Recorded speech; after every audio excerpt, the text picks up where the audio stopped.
and that the 10 count isn't what any of us thought it was. You know, if we're talking about envelopes, right, I guess it leads to what has been the biggest example of like a scandal or a discrepancy of opinions in the game, you know, where, you know, and that could kind of, you know, let us know why there are brown envelopes, if there are any. So what do you reckon, Maverick? What's been the biggest one that comes to your mind? I mean, recent past, let's take away Taylor Catterall for example. Let's take, you know, Horn, whatever his name is, versus Pac-Man, right? Where a man got beat up for 12 rounds and then somehow won because he was in Australia. I mean, this is where. Okay. Whoa. Horn Pac-Man was a scandal. I thought you beat him up, mate. Okay, sure. I mean, did you see Horn's face at the end? And did you see Pac-Man's face at the end?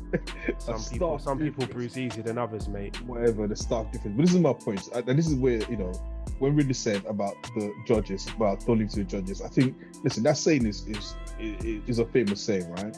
But the reality shouldn't be that because you're leaving to the judges, which it means there's going to be a dodgy decision. I don't like that element of it. And like I said, the Pac-Man Horn was just one example. I mean, we can go through the history of. I don't think it's a dodgy decision. Sorry, I don't think it's going to be led to a dodgy decision. It just may be a decision that you don't like. And I think that this is the problem here. Too many times we're watching and you're like, I want this fighter to win. And when that doesn't happen, what do we say? Dodge. Right. Can I say, let me it's like the boy who cried wolf, you know, a lot of the time. Before Silas jump in, let me add another one. Do you remember there's a Storm versus Pac-Man again? Yeah. Do you remember that? Yeah. It's all subjective. But listen, we're not trained to be in that position. I mean, this is what makes the conversation. You might be at home and you score it one way. I may be at home and I score it a totally different way from you. Ultimately, the judges say it's their bit, and that's how it goes. You don't knock a guy out. You leave it to them. That's the price you pay. Whoa. Just to interject there, bruv, because it's not even about you don't knock a guy out, because I'm sorry, I'm going to have to bring up the elephant in the room. You know, Wilder versus Fury, you know, part 1. Wilder knocked the guy down, innit, for more than 10 seconds. Wait, I know you're about to say it's a 10 seconds. It's 10 count, not 10 seconds. But the fact of the matter is, you can have a standard way of counting, bruv, yeah? And this judge doesn't want to acknowledge. He's going to do a slow count. So it's not even a matter of knocking the guy out, bro. You know, sometimes you knock the guy out and you still don't get the decision. Knock the guy down, not out. There's two different things there. Not really, no. There is. Knock the guy out. No, are we speaking about TKO? You just said knock a guy out, right?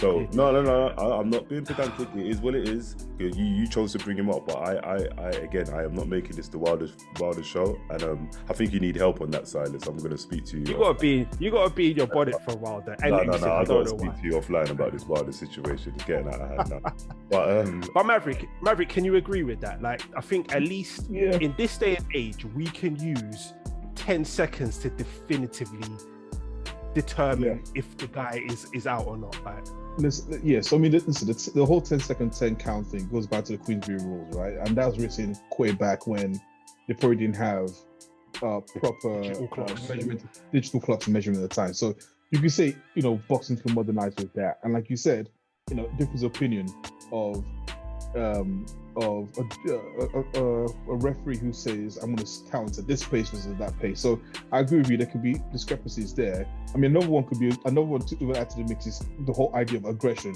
Who's the more aggressive fighter? I mean, how do you measure that? If someone moves forward more than the other, you know, if someone is landing more punches but the other person is moving forward more, how do you judge that? If people say aggression, the person who's more aggressive, I mean, like he's more angry and he's shouting more in the ring, so that means he wins. He's more active because he's taking 5 steps more than the other guy who's taking, you know, one more intelligent step or one less intelligent step. Yeah, and people don't take into account as well when a boxer is told to go in his corner and he doesn't, yet you're counting at home and the ref is doing a mental count. I mean, there's so many different variables, isn't it? So I've got a quick checkmate for you though, Riddler. You know how you're such a massive Tyson fanboy, right? Like, and at the same time, you've got this issue about the 10 count. You know, when Tyson fought Buster Douglas, Tyson knocked down Buster Douglas for more than 10 seconds. Mhm. I'm sure at that point, because I've seen you, mean you have conversations where you've said to me, oh, but you know, it was more than a 10 count. You know, why is it different for Mike Tyson compared to Deontay Wilder? It wasn't though. It really isn't. And like you just said, I am a fan of Mike Tyson, but looking at it again and doing my due diligence, it is down to the ref. So that's just me being passionate about a fighter. But at least I can admit that what you guys are doing, you particularly Silas, you don't admit it. At least me, I can go on air and put my hands up and say, you know what, that was just me being a fanboy. There you go. It's it's the ref job. Leave it down to the ref, and this is what you get. Yeah.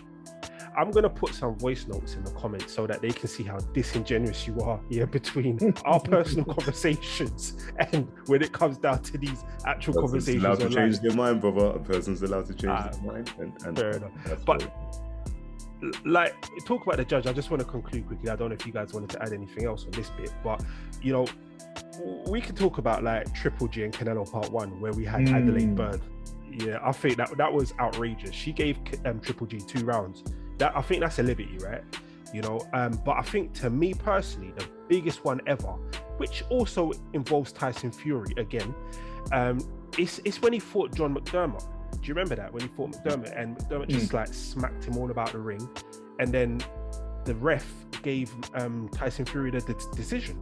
The ref was Terry O'Connor, the most infamous ref, you know, who, you know, he'll be judging fights and be on his phone, you know, WhatsApping his brethren to see what I'll go on for the rest of the evening, and then turn around and just say, and then he just flicks a coin and just gives the decision to anyone based on the toss of a coin, you know. But the rumor is that John McDermott's dad beat up Terry O'Connor back in the day, and that's why he robbed him. So yeah, I just wanted to add that, but I just think that's totally scandalous. So what about Actually, can I have one more? Did he Let me rob add other go people? on. Say that again. Because you say he's got a tendency to do these things, isn't it? It's not just Fury, isn't it? At a flip of a coin. Fury- It just depends on who. Well, I mean, Fury's a golden boy, isn't it? So yeah, who knows? So okay, cool. Like, wait, just can I add one more scandalous Yeah. one? Do you remember when Mayweather Canelo and one of the judges had a draw? You're like, Yeah, what? yeah. What fight were you watching? Yeah, sometimes. Yeah. Look at Ali and Norton, isn't it? Remember the trilogy, the famous trilogy. Yeah. The actual and Lennox Lewis and Evander Holyfield. Yeah. What's her name? She got, I can't even remember the judge name, but she got banned for 4 years. So when people are talking about, bring this one to trial and such, you guys are going to ruin the game. Trust me, if that ever happens. Like, what you want you want the refs in a dock so you can actually scrutinize them and see, like, oh, talk me through how you made this decision. No, that totally undermines their position. You don't get the right to do that. Bruv, Terry O'Connor was on his phone, yeah. He was on Tinder, bruv. Like, you know what I'm on saying? He's on Tinder. It's work related. Put it into context and tell everything. But listen, no, he said he wasn't on his phone. We could go backwards and forwards with this thing. I mean, to me, again, my personal view, I don't want them to kill the game. Has there been some dodgy decisions per se? Yeah, depending on how you look at it, depending on how you look at things, people may say, look, and it depends on how passionate you are towards a fighter. Some people can look at the game objectively, but I have to admit, some people are just total fanboys and like you, like me.